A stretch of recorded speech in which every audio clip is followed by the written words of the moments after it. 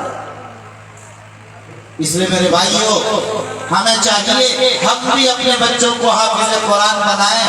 میں کہتا ہوں کہ لوگوں، ارے اس لالچ میں ہی تو اپنی اولاد کو حافظ بنا لو کہ کل قیامت میں آپ کے ذریعے نجات مل جائے گا اور آپ کے جنت میں لے جانے کا ذریعہ ہو جائے گا۔ ایک بچے ہی کو صحیح حافظ قرآن بنائیں۔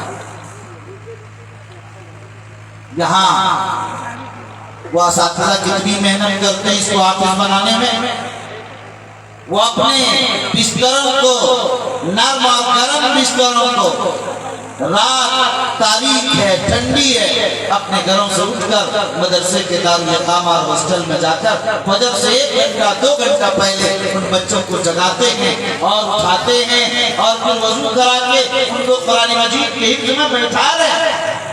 ایک دن نہیں، سال کے ہر دن کا یہی معاملہ۔ بڑے محسن ہیں وہ اساتذہ اور مدارس کے وہ معلمین جو ان بچوں کو حافظ قرآن بنا رہے ہیں۔ اور کیا کردار ہے ادارے کے منتظمین، اس کے ناظم، اس کے محتمین، ان کے معاون کا، کہ جو لوگ مکمل نگاہ رکھ رہے ہیں تو اساتذہ کی تنخواہ کیسے ہوگی، ان بچوں کے کھانے کا انتظام کیسے ہوگا، مدرسے کا یہ معاملہ کیسے چلے گا، پوری فکر مندی ہے۔ دارالوقت دیوبند کے محتمم حضرت مولانا سفیان قاسمی صاحب دامت برکات ملالیہ نے بار بار مجھ سے کہا کہ مہینے کا جب 20 تاریخ ہو جائے، 22، 25، 27 آگے بڑھتے جاتے ہیں تو ظاہر فکر لگی رہتی ہے کہ اساتذہ کی تنخواہ کا کیا ہوگا، ایک فکر سوال رہتا ہے۔ ہر محتمم کا، ہر ناظم کا یہ حال ہوتا ہے، آسانی کے ساتھ ادارے نہیں چلائے جائے۔ ان لوگوں سے پوچھئے جو لوگ اداروں کو چلاتے، میں تو کہتا ہوں کہ لوگوں 5 آدمی کا، 7 آدمی کا جو گھر ہوتا ہے، 8 آدمی 10 آدمی پر مشتمل، ظاہر ان کو چلانا کتنا مشکل ہوتا، حلال و حرام کی تمیز نہیں کر پاتے، ساری زندگی محنت اور قربانیاں پیش کرتے رہتے ہیں، جب تو گھر تیار گھر چلتا ہے، یہاں 200، 400، 500 بچے، ان کا کھانا، ان کا انتظام، سارا معاملہ اگر ایک آدمی کر رہا ہے تو اندازہ کیجئے کہ کتنی بڑی محنت اور کتنی قربانیوں کے بعد یہ چیز وجود میں آتی ہے۔ بہرحال میرے بھائیوں، میں یہ عرض کر رہا تھا کہ جو بچے حافظ قرآن ہیں یہ بڑے مشکلات کے بعد حافظ ہیں، اسی لیے اللہ نے ہم کو انعام دیا کہ آج اللہ نے اپنا نام ہی انہیں دے دیا کہ جاؤ آسمان پر میں حافظ ہوں خدا اور زمین پر یہ میرے بندے حافظ ہوں گے۔ اس لیے آج ہم ماں باپ بھی انہیں عبداللہ اور عبد الرحمن نہیں، زید، عمر، بکر، خالد نہیں، بلکہ آج انہیں حافظ صاحب کہہ رہے ہیں۔ یہ اللہ کی صفت ہے۔ اور صرف یہ نہیں بلکہ ان کے والدین کو اتنا روشن تاج کل قیامت کا پہنایا جائے گا کہ ظاہر ہے سورج سے بھی زیادہ چمکدار ہو۔ لیکن ایک چیز جو مجھے بتانی ہے آپ کو، اللہ تعالیٰ نے ان حفاظ قرآن کو یہ بھی سعادت بخشی کہ ان کا مقام جو ہوگا وہ کہاں ہوگا۔ ایک حافظ قرآنی پوری حدیث اور تفسیر کی تمام کتابوں کو کھنگال لیجئے، آپ کو مقام متعین نہیں ملے گا کہ جنت میں جائے، جنت الفردوس میں جائے، یہ باب الریان سے جائے، یہ باب خلق، یہ تو سنا، یہ نہیں سنا کہ کون سی منزل پر ان کا مقام ہوگا۔ تنہا ایک حافظ قرآن کی وہ جماعت ہے جن کے لئے پوری وضاحت سے سرکار دو عالم صلی اللہ علیہ وسلم نے فرمایا کہ یہ ان سے کہا جائے گا حافظ صاحب آئیے، پڑھیے، چڑھیے، پڑھتے رہیے اور چڑھتے رہیے، وہاں آپ کا مقام بلند ہوگا جہاں آپ کا قرآن مکمل ہوگا۔ اگر ایک آیت پر ایک منزل بھی طے ہوئی تو 6666ویں منزل پر ان کا مقام ہوگا۔ آج دبئی کے برج الخلیفہ نے بھی نہیں سوچا ہوگا کہ 1000 تک پہنچ سکے منزلوں میں، دنیا کی کسی انجینئر نے اور دنیا کے کسی ترقی یافتہ ملک نے اس کا تصور بھی نہیں کیا ہوگا کہ کسی 1000 منزل تک ہم پہنچ جائیں۔ حافظ قرآن کا مقام 6666 منزل پر ہوگا۔ اندازہ یہ کتنی اونچی منزل ہوگی، کہاں ہوگا وہ مقام بلند؟ اور جو حافظ نہیں ہوں گے، کیا اگر وہ دیکھنا بھی چاہیں گے تو اس کے اس مقام کو، اس کے اس رفعت و بلندی کو دیکھ نہیں پائیں گے، ہرگز نہیں دیکھ پائیں گے میرے بھائی۔ لیکن ایک چیز اور سمجھیں، آپ روزانہ یہ حدیث سنتے ہیں، ہر جلسے میں یہ بات آتی ہے کہ یہاں 10 لوگوں کی شفاعت کا بھی وقت دیا جائے، لیکن آپ نے اس کا صحیح مطلب سمجھا؟ میرے بھائیوں ذرا غور سے سننے کی ضرورت ہے۔ کیوں یہ 10 لوگوں کی شفاعت کا کیوں وقت دیا؟ ماں باپ کا تو کام تمام ہو گیا، ماں باپ بھی تو محنت کرتے اپنے اولاد کو پڑھانے کے لیے، اس لیے ماں باپ کے لیے خوشخبری سنا کہا جاتا ہے۔ یہ حافظ قرآن ہے، یہ سماج میں رہتے ہیں، یہ سماج کی اچھائیوں کو بھی اور سماج کی برائیوں کو بھی جھیلتے ہیں۔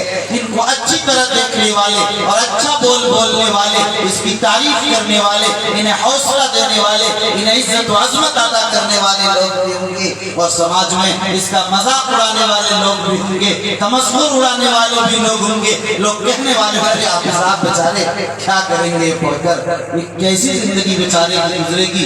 ارے والد صاحب سے کہ کیا کیا آپ نے بیٹے کو، بیٹا آپ کا فلاں کتنا اچھا میڈیکل نکال لیا ماشاءاللہ، MBBS ہو گیا، MD ہو گیا، آپ کا ماشاءاللہ اچھا کیا آپ نے کوچنگ کرائی اور CA میں داخلہ کرا دیا، چارٹر اکاؤنٹ بن جائے گا، فلاں ہو گیا چنا۔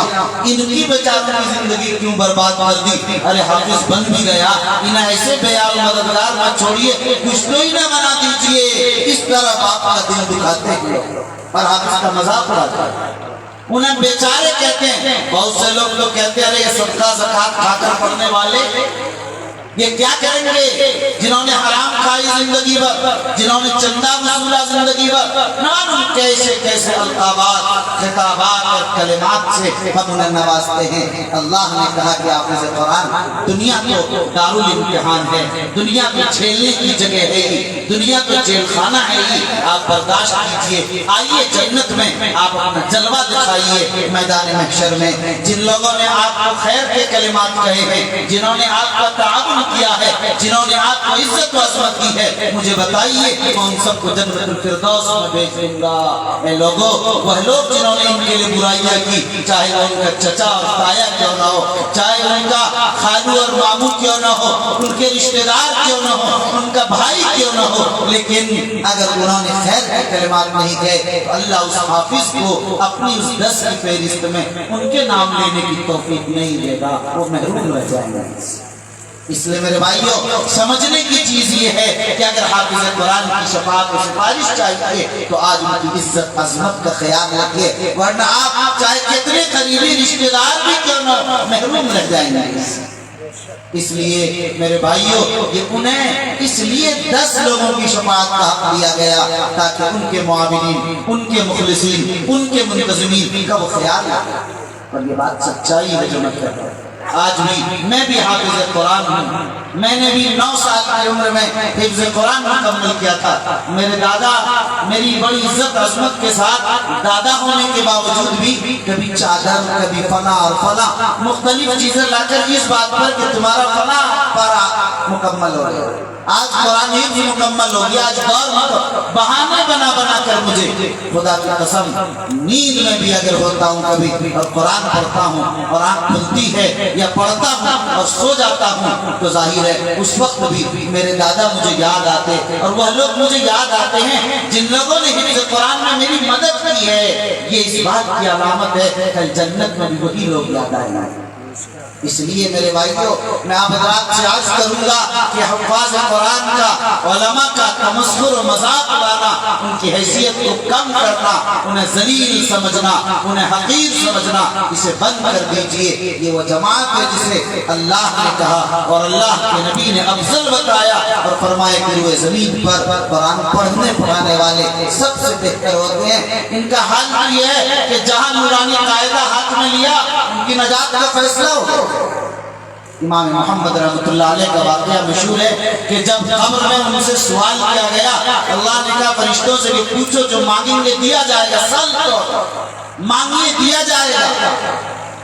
امام محمد کیا کہتے ہیں، ہم اور آپ جو بھی قبر میں پڑے ایک مردے سے سوال ہوگا کہ مانگو آج کیا مانگتے ہو اور تمہیں دیا جائے گا۔ کوئی بھی کیا سوال کرے گا سوائے اس کے یا رب اغفر لی، اے میرے پروردگار عالم مجھے معاف فرما دیجئے، اے میرے پالنہار مجھے مغفرت کی سرٹیفکیٹ عطا فرما دیجئے، اس کے علاوہ کوئی کچھ نہیں ہے۔ امام محمد نے بھی یہی کہا، لیکن امام محمد کو جواب دیا گیا کہ محمد جب آپ کے علم دین حاصل کرنے کا فیصلہ کیا تھا اسی وقت ہم نے آپ کی نجات کا فیصلہ کر لیا۔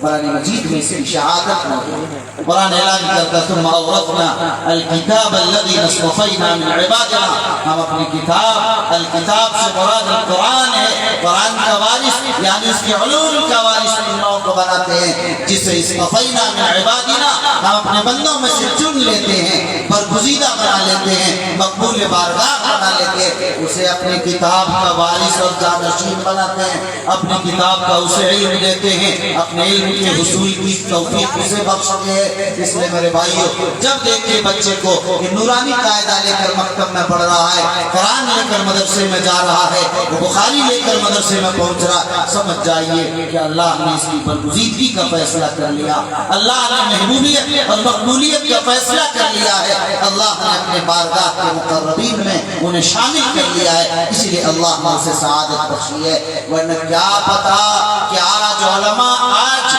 مسلمان ہیں اور بخاری کی روایت ہے طلب العلم فریضۃ علی کل مسلم و مسلمہ، آپ ہر دن سنتے ہیں فرض ہر مسلمان مرد و عورت پر علم حاصل کرنا۔